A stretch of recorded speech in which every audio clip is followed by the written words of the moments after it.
Supply बनेगी, ठीक है। और यही ऑन ऑफ पे चली जाएगी। बहुत सारे बोर्ड ऐसे होते हैं जिसमें सीमोस बैटरी नहीं होती तो बोर्ड ऑन भी नहीं होता है। अब ये यहाँ पर हमारा जुड़ा हुआ है D16, अब ये आउट करेगा D15 पे, ठीक है। अगर ये कंपोनेंट किसी भी कंडीशन में ख़राब हो गए तो जो आपका RTC क्रिस्टल है, कहाँ पे RTC क्रिस्टल, ये वाला,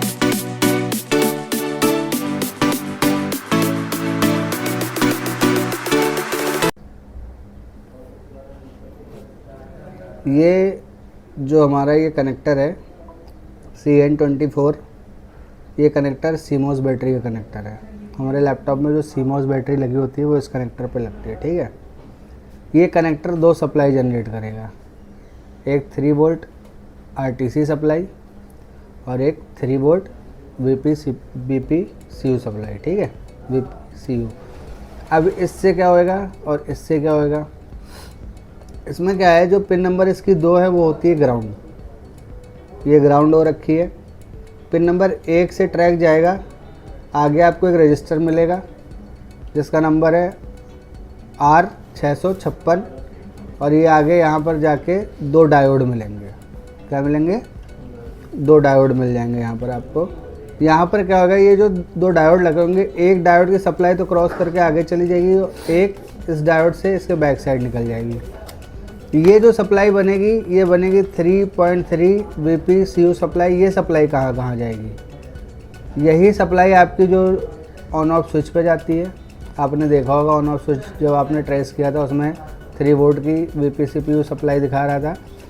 ऑन ऑफ पे जाएगी, बायोस पे जाएगी, यानी कि अगर आपके बोर्ड में सीमोस बैटरी लगी है तभी ये सप्लाई बनेगी, ठीक है। और यही ऑन ऑफ पे चली जाएगी। बहुत सारे बोर्ड ऐसे होते हैं जिसमें सीमोस बैटरी नहीं होती तो बोर्ड ऑन भी नहीं होता है, ठीक है, क्योंकि ये सप्लाई जो है सीमोस की सप्लाई है, ठीक है।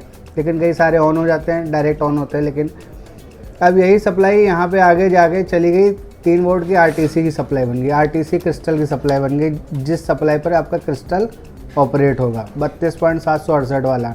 बोर्ड के अंदर आपके सीमोस बैटरी लगी होनी चाहिए, बोर्ड आपका ऑन हो या ना हो उसमें RTC की सप्लाई बन जाएगी। RTC के जो सिग्नल हैं वो 32.768 के बन जाएगा सीमोस बैटरी लगाते ही।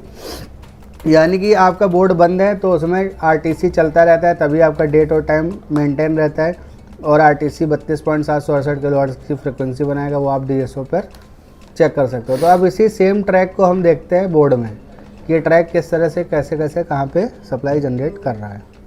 CN24 का कनेक्टर, इसमें एक पिन थी ग्राउंड और एक थी सप्लाई की। ग्राउंड जो थी वो 2 नंबर थी, देखो कौन सी ग्राउंड है, ये वाली पिन ग्राउंड है। ये वाली पिन हमारी हो गई ट्रैक की। सबसे पहले हमें इसमें ढूंढना है क्या, ये रजिस्टर R656। अब ये R656 कहाँ लगा है, बोर्ड व्यूअर पे आते हैं, यहाँ डालते हैं R656, ये लगा हुआ है बोर्ड के बैक साइड, CN7 के आसपास लगा हुआ है, ठीक है।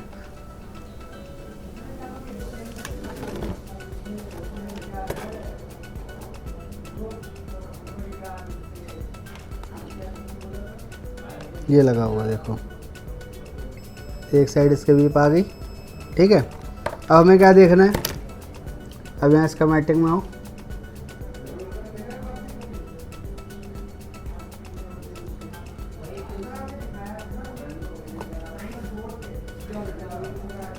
इसके बाद हमें मिलेंगे 2 डायोड D16 D15। यहाँ पे देखो आपको 2 डायोड दिख रहे हैं, D15 D16।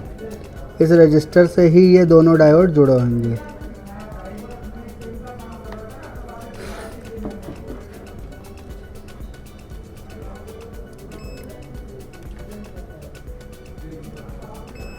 जुड़ा है ये वाला, ये भी जुड़ना चाहिए D15।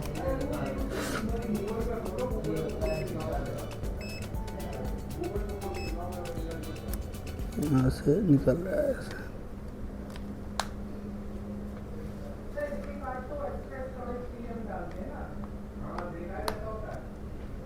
ये क्यों नहीं जुड़ रहा, रोकना। D16 आउट करेगा D15 पे। अब ये यहाँ पर हमारा जुड़ा हुआ है D16, अब ये आउट करेगा D15 पे, ठीक है।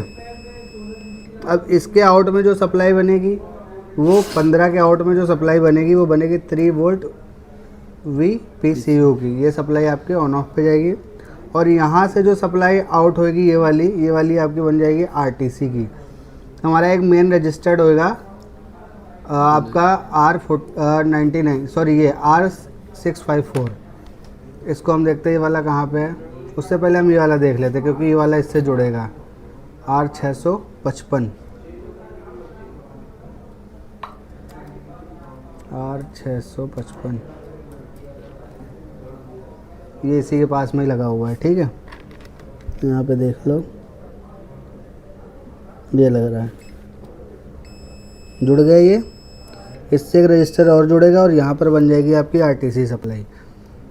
अगर ये कंपोनेंट किसी भी कंडीशन में ख़राब हो गए तो जो आपका RTC क्रिस्टल है, कहाँ पे RTC क्रिस्टल, ये वाला, ये सिग्नल नहीं बनाएगा, ये सिग्नल नहीं बनाएगा। तो अगर ये सिग्नल किसी भी कंडीशन में नहीं बना रहा और क्रिस्टल आपका ओके है तो आपने ये वाली सप्लाई चेक करनी है यहाँ पे कि ये वाली सप्लाई आ रही है कि नहीं आ रही है। 3 वोल्ट आपको मिलेगी। CMOS बैटरी आप यहाँ पे लगा दोगे और CMOS बैटरी लगाने के बाद यहाँ पर आपको 3 वोल्ट की सप्लाई मिलेगी इस वाले रजिस्टर पे। 654 है, ठीक है। तो इसको ट्रेस करो एक बारी।